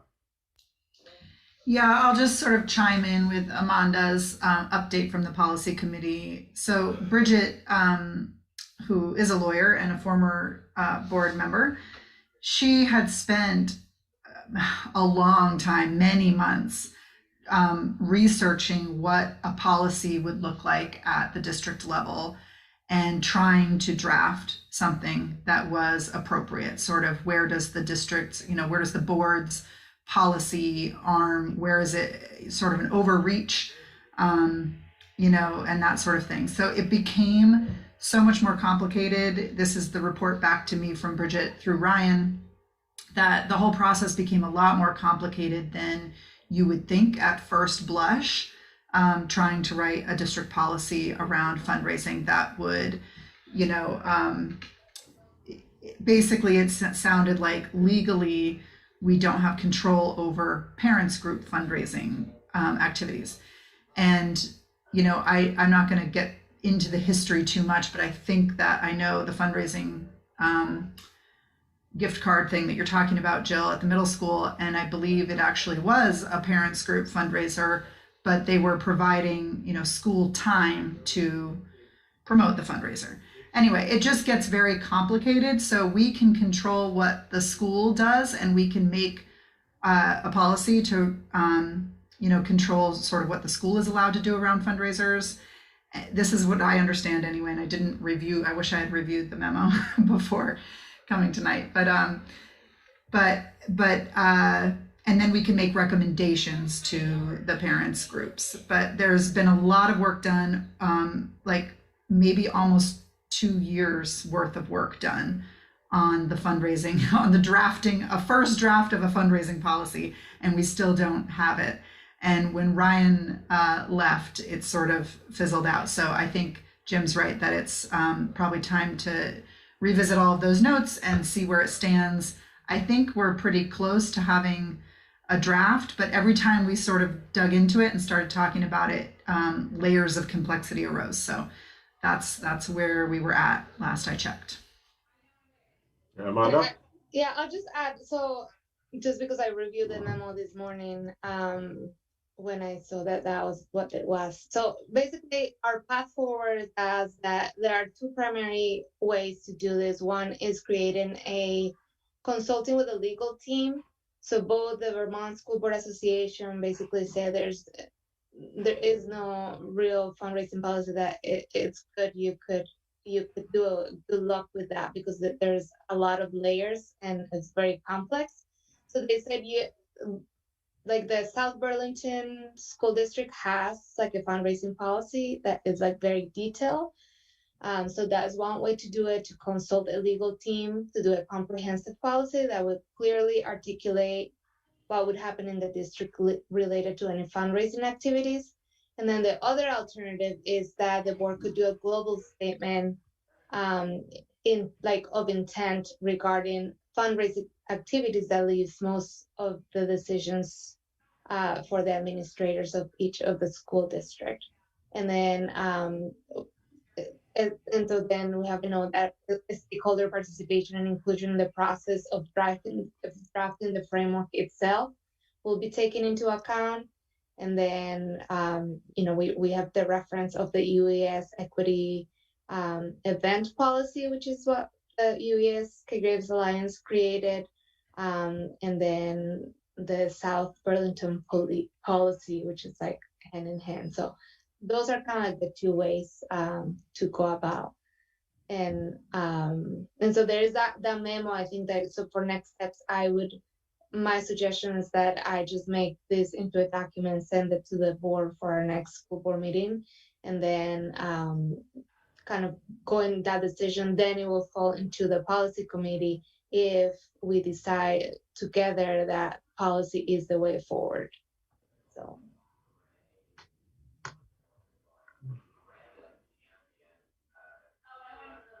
So where should we leave this? Should we have the policy committee retake it up, or?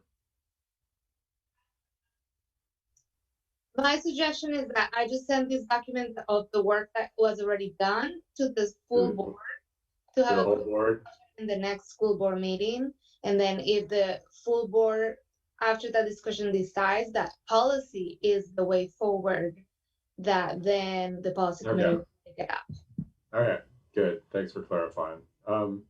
Mia, or your hand went down. Does that make sense to everyone? All right, perfect. Thank you. Thanks, Amanda. Thank you, Amanda. Anything further on fundraising, or can we just do a quick overview of retreat planning? Great. We'll move to retreat planning. So I've talked to, I believe, everyone just kind of generally about the retreat. Would just love to kind of get some thoughts about how I'm thinking. We've got 2 days. I was thinking of taking 1 day and just talking about kind of, the board as a cohesive unit. We've got a lot of new members. Unfortunately, most of our time has been virtually instead of in person. So I was thinking about potentially getting a facilitator to just talk through, our board roles, board expectations, also just how to, build a really collaborative, process where we build trust, where we can, disagree and have robust conversations in a constructive, respectful manner. Just getting a real sense of kind of what this new board wants to be, how it wants to operate, the expectations around it, etc. And then using the second day to kind of hone in on some priorities for the coming year. And I also think part of the first day is just talking about how we kind of focus as well, because I think we've got a lot of big ideas and the district has a lot of challenges and opportunities. And then using the second day to focus in on kind of a work plan for the coming year, some of the things we want to work on, how that might build with a longer term vision of priorities and things that we want to advance in the district. And I think for 2 days, that's more than plenty.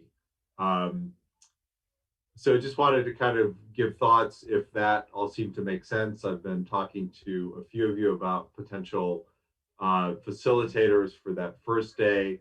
I think there's a consensus building, one that I definitely share, that while the VSBA has provided us some nice information, that we want a facilitator that I think is going to be more in tune to kind of our unique challenges, and I think also some of the vision to be a board that's maybe a little less traditional than kind of the VSBA model, and get a facilitator that can speak to that and plug into that energy. But definitely further suggestions from members about who might be good in that role would be fantastic, because we don't have a ton of time to kind of reach out and get someone down. So would just love to open it up to kind of any thoughts about whether that general structure makes sense, and then as if it does, as we kind of get more details, we can fill in at the next meeting or two. Well, we don't have that many meetings, so so just want to open it up from there. Mia. I had a couple of visitors, so I just want to make sure I heard correctly and I understand.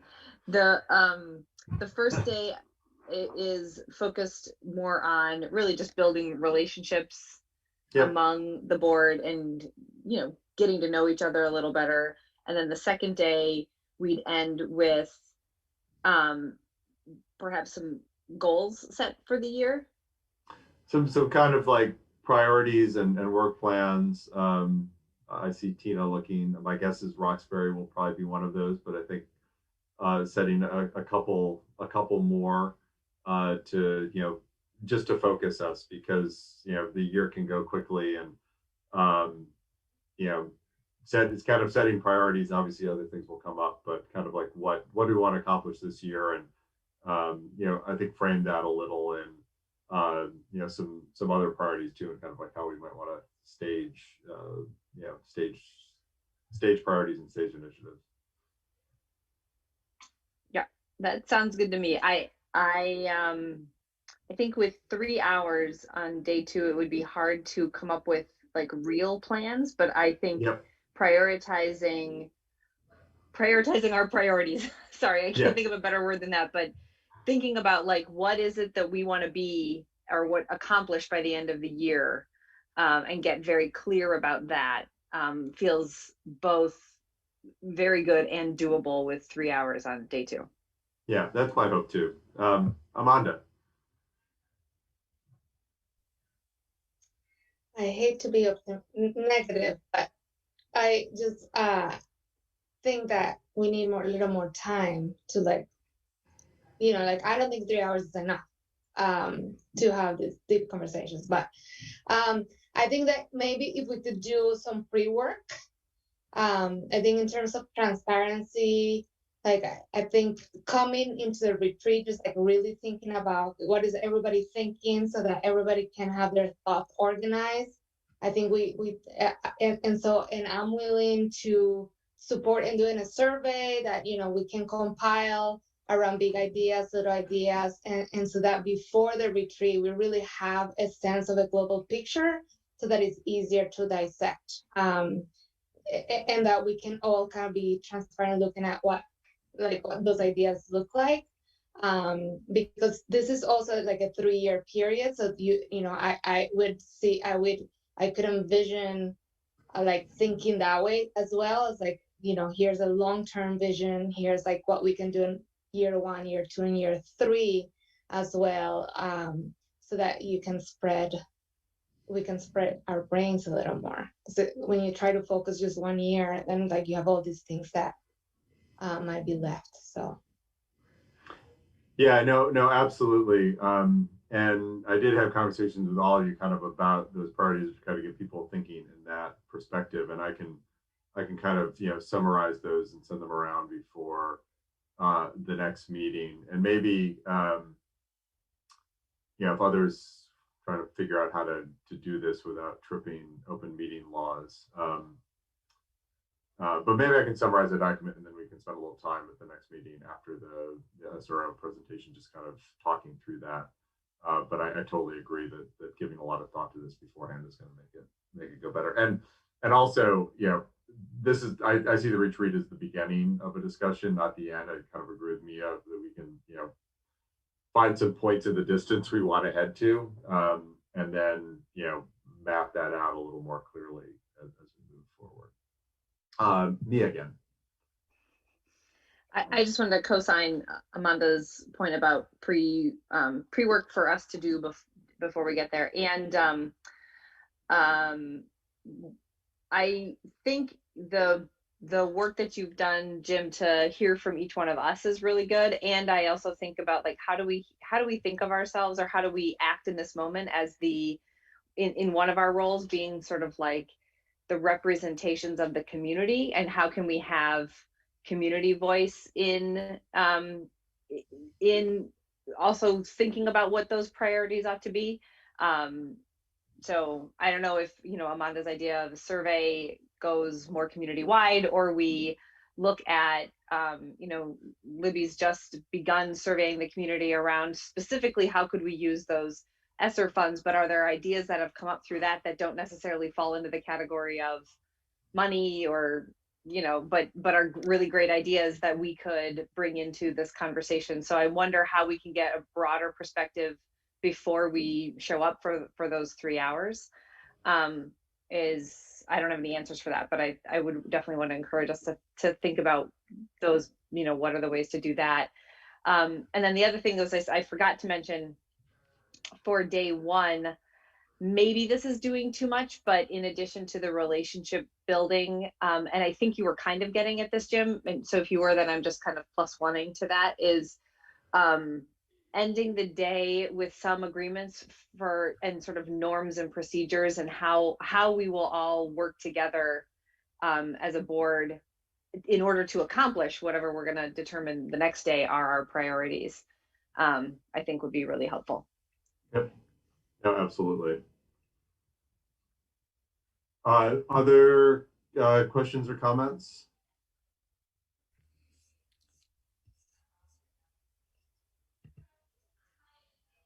Jill.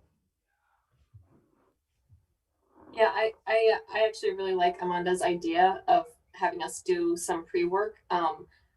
It was really great to have that conversation with you, Jim, and I had prepared for it, and I like put some sort of thought into things I want to make sure I said, but I don't have that level of understanding of what other folks' priorities are. And I think it'd be kind of neat to hear, especially if there's some consensus in some of those pieces. And I think the structure you've talked about in the tree, I do think we need to just take that time in that first day to set up some norms and some common expectations and get to know each other that way. I think that would go a long way, because I feel like we've all just been through this, really intense period where it was really clear what the priorities were.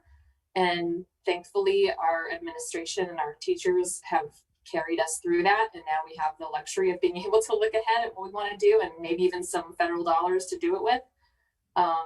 So I really like that idea of having that kind of pre-work done, and also having the space to get to know each other, because things will continue to come up. And we have a lot of priorities and a lot of possible work in this coming year or so. And I think it's great timing. So I'm willing to do whatever needs to be done beforehand so we can make the best use of that time, because it will go by really quickly. Yes, no, absolutely. And I definitely agree on getting kind of those priorities out. And I'll try to put together some sort of document, and I'll talk to Libby about how best to kind of get some of those ideas, because there was there was overlap and there was divergence. Jerry. We did start the survey process in Roxbury, so you might want to reach out. I don't know if Libby has those or if they're still with the principal, but I believe we have at least a subset of data from the community members, so we could just use that as a data point. Great, thanks, Jerry. Andrew. Yeah, so I'm just thinking about how we take this suggestion of doing pre-work and turn it into action. And my inclination normally is to set up a little group and people can collaborate, and we wouldn't need to have part of, I think, what makes this so difficult is we're constantly trying, and we're doing a good job to avoid open meeting law violations, but that then means we're not able to collaborate unless we're here in this space, which is very limiting. And I think that's impacting our ability to communicate in many ways. So I'm just thinking about, how do we want to go? I can think of many organic processes that I've used in the workplace to figure out a path forward on pre-work and have it evolve that way. But how do we want to do this so that we can focus ourselves and not break the open meeting law here and essentially get from A to B? That's my question for our group.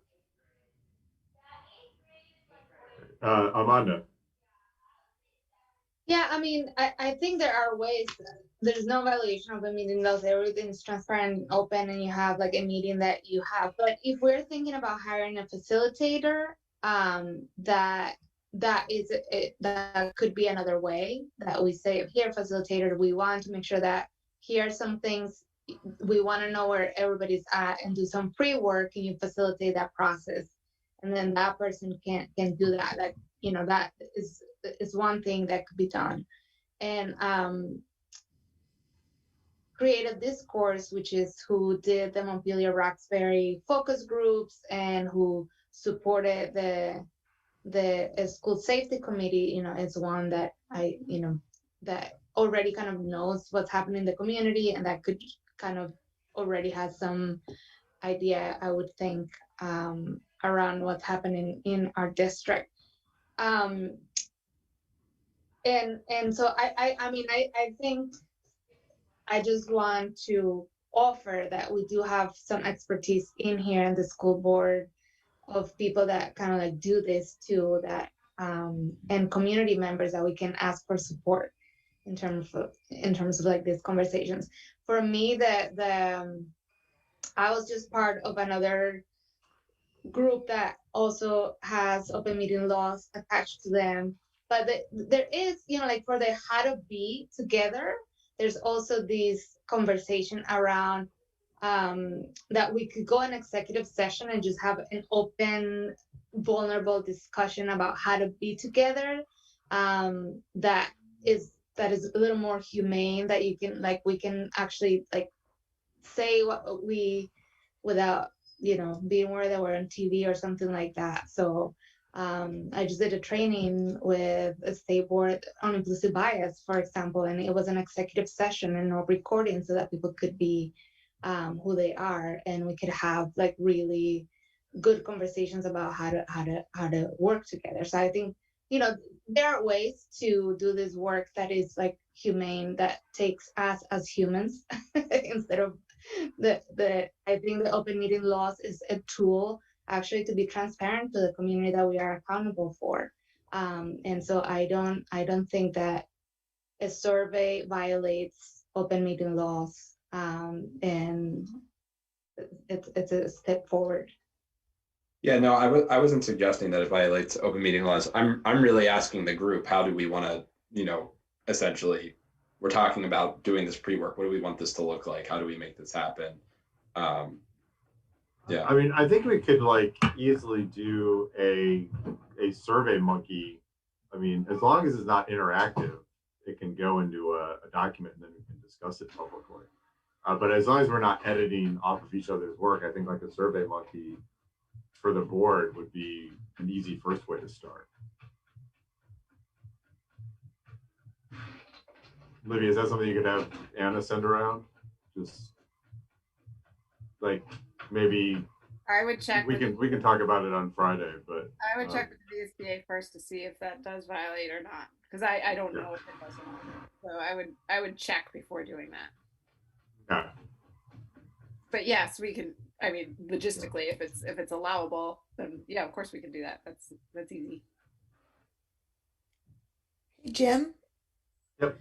I also like Amanda's idea of asking the facilitator to maybe take this on as part of the work, because then we don't have to worry about how to ask the questions, which questions, how to compile and report out on the data. I mean, all of that takes some time and thought and effort. So maybe that's something we could include. And another thing that raises is, would we want the facilitator for both days? So the facilitator might start by actually doing a lot of this work and like surveying the board and then thinking about it, it might be worth, it would be more money, but it might be worth having a facilitator, you know, do the second day as well. So that way they come in saying, okay, you know, I talked to all of you individually, or, you know, reached out to you by email, I've got all these priorities, and have them to kind of do some synthesis beforehand and have the starting place for the discussion.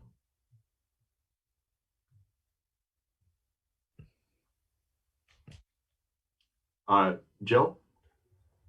Yeah, and I want to be realistic too, that it's April 7th, and I know that everybody has pretty busy full-time jobs, and I really don't want to add to anybody's plate.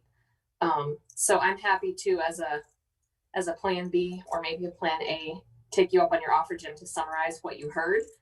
And if there's a way that you could share that and we could kind of react to that maybe in a survey or something like that, because that would get us a pretty good head start. And I think having had that perspective and time, you could probably, you know, pull that together. And like you said, having seen some patterns and some discrepancies, I mean, I'm just trying to be realistic about, I don't know how realistic it is to get a facilitator in a month who could do this work well for us. And I also, this might be an unpopular opinion, but it's occurring to me, if we only have 3 hours each day, sometimes that can get eaten up a lot by facilitation. And I want to make sure we all have a lot of time to actually talk to each other, and it might get messy, and, you know, we're only human and we might get tired and we might have to sort of self-police, but it might be more realistic than hiring a facilitator who could come on board and prepare. So I just want you, I'm happy with whatever we can end up doing, but I think realistically, I'm fine if that's what we can do, then that's what we can do, and I'm willing to be a grown up about it. Great, no, thanks, Jill. That's super helpful, and regardless of what I do, I definitely want to summarize, and having some help there would be helpful. I have the pile of notes. I just haven't gotten to the synthesis part of it. Aman, is that an old hand or?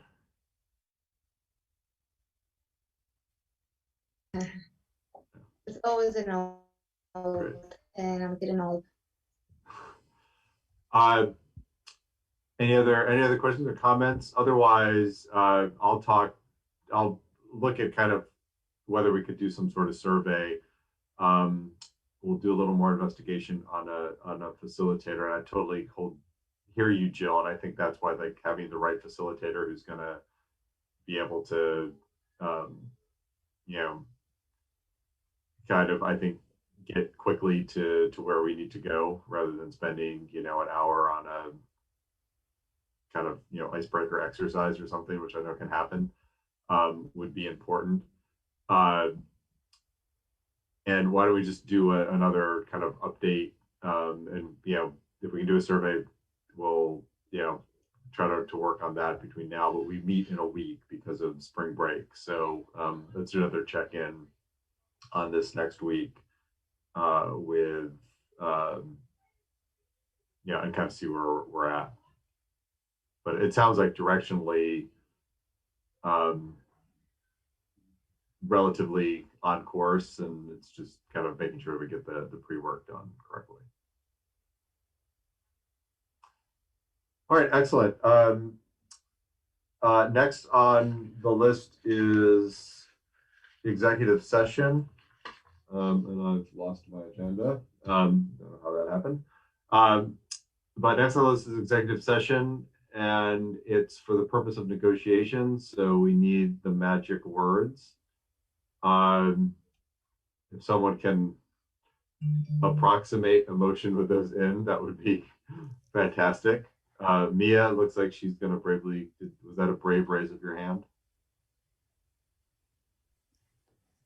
Jill's ready to go. I don't want to steal her thunder. Okay, Jill. Oh, no, go for it. I was going to plagiarize from Anna's memo that she sent. All I was going to do. Yeah, I think that's the right lingo. Let's see. So I moved to find that premature general public knowledge regarding our negotiations contracts would place the board at a substantial disadvantage. if the board discusses the negotiations in public. I second that. Second. Etiquette? Aye. Kristen? Aye. Jerry? Aye. Andrew? Aye. Mia? Aye. Jill? Aye. Amanda? Yes.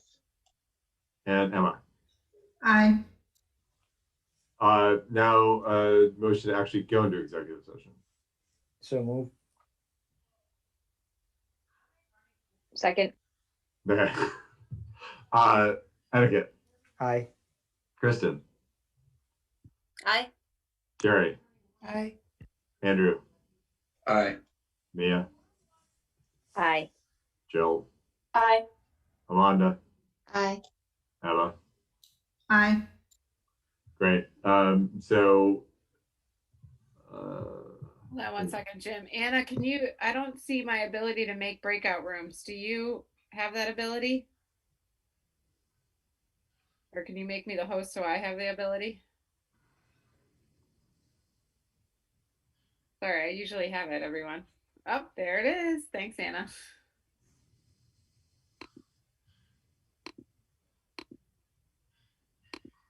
All right, making them now.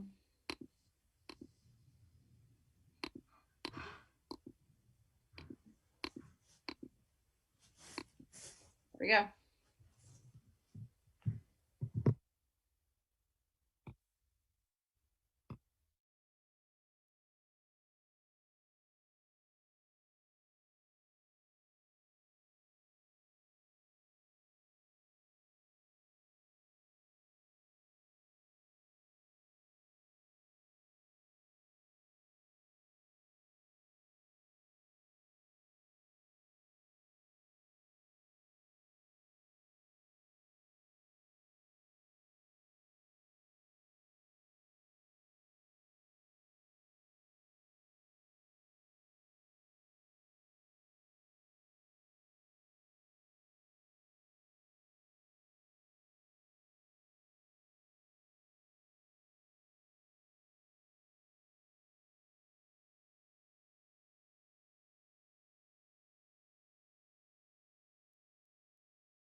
a lot.